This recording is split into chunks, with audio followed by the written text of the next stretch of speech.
Finally நானே ரொம்ப நாளா பண்ணணும்னு நினைச்சிட்டு இருந்த home schooling video is here for you. Actually இந்த ஹோம் ஸ்கூலிங் ஐடியா வந்து ஓவர் நைட்ல வந்தது கிடையாது, ஓவர் இயர்ஸ் பில்ட் ஆனது தான். ஏன்னா ஃபர்ஸ்ட் சைல்டை வந்து நான் ஸ்கூல்ல சேர்க்கும் போது when I was researching nursery certificate அவசியமா தேவை to join him in British curriculum அப்படின்னு இருந்ததுனால I put him in nursery. அதுக்கப்புறம் FS1ல which is KG1 அப்படி ஜாயின் பண்ணி தான் பேசிக்ல இருந்து போனது. But when it came to my daughter lockdown டயத்துல FS2 தான் டைரக்டா ஜாயின் பண்ற மாதிரி இருந்தது. ஸோ அசஸ்மெண்ட் வச்சு அவளை ஈஸியா அக்செப்ட் பண்ணிக்கிட்டாங்க. ஸோ அப்பதான் I understood okay when they assess அவங்க எபிலிட்டி செக் பண்ணிட்டு they will admit in. அப்பதான் ஐ அண்டர்ஸ்டுட் ஃபர்ஸ்ட் சைல்டுக்கு செகண்ட் சைல்டுக்கு இல்லாத கான்ஃபிடன்ஸ் தான் தேர்ட் சைல்டுக்கு இருந்தது. ஸோ அந்த ஒரு கான்ஃபிடன்ஸை பேஸா வச்சுதான் அவனை வந்து 1 year வீட்லயே ட்ரெயின் பண்ணி we will put him for assessment அப்படின்ற ஒரு தாட்ல தான் I started homeschooling for him. இதுக்காக நான் எந்த ஒரு வெப்சைட்லயும் ரெஜிஸ்டர்லாம் பண்ணல and I didn't give him exams from home. I just trained him at home and took him for the entrance exam in a school. இதுக்காக நான் டிபெண்ட் பண்ண மெட்டீரியல்ஸ்லாம் வந்து ஆன்லைன்லயே இப்போ நிறைய புக்ஸ் கிடைக்குது. அதுவும் பர்டிகுலர் கரிக்குலம்க்கே நம்ம போட்டு சர்ச் பண்ணி we can get those kind of books. So அந்த மாதிரி அவனுக்கு வாங்கின few books தான் இதெல்லாம். இந்த புக்ஸ் இல்லாம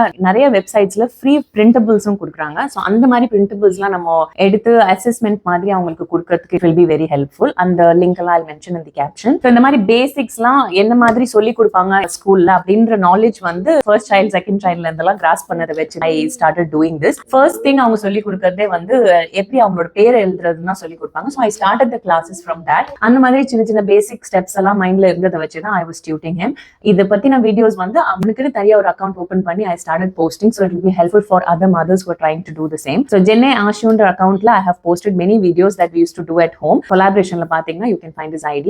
Apart from academics, நம்ம ஒரு ஸ்கூல் என்வாயன்மெண்ட்ல இவங்க எப்படி ஃபிட் இன் ஆகணும்ன்றதுக்கு பேசிக்கா நம்ம சொல்லிக் கொடுக்க வேண்டிய மேனர்ஸ் எல்லாம் we know what to do.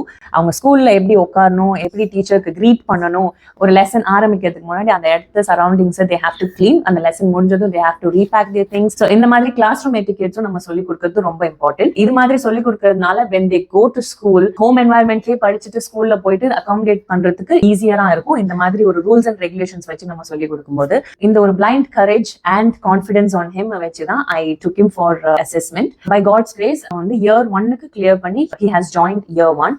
இதனால என்ன பெனிஃபிட்னா 2 years எக்ஸ்ட்ராவா அவன் கூட இருந்திருக்கா, plus 2 years of tuition fees நம்ம வந்து சேவ் பண்ணிருக்கோம். அப்பார்ட் ஃப்ரம் தட் இந்த மாதிரி ஏஜ்ல நம்ம என்ன சொல்லி கொடுக்குறோம்ன்றது வந்து இன்னுமே ஸ்ட்ராங்கா அவங்க மைண்ட்ல நிற்கும். So in my point of view இந்த பர்டிகுலர் ஸ்டேஜ் வந்து ரொம்ப குரூஷியலானது. where we have to spend quality time with the children. அந்த ஒரு பேஸை நம்ம வந்து ரொம்ப ஸ்ட்ராங்கா செட் பண்ணோம்னா their future will be great is what I believe. Online support மட்டும் இல்லாம இந்த மாதிரி நம்ம ஒரு இனிஷியேட்டிவ் எடுக்கும்போது நம்ம ஃபேமிலி அண்ட் ஃப்ரெண்ட்ஸ் நம்ம கூடவே வந்து சப்போர்ட் பண்ணுவாங்க. அந்த மாதிரி எனக்கும் சப்போர்ட் பண்ணியிருக்காங்க and I'm very thankful to them.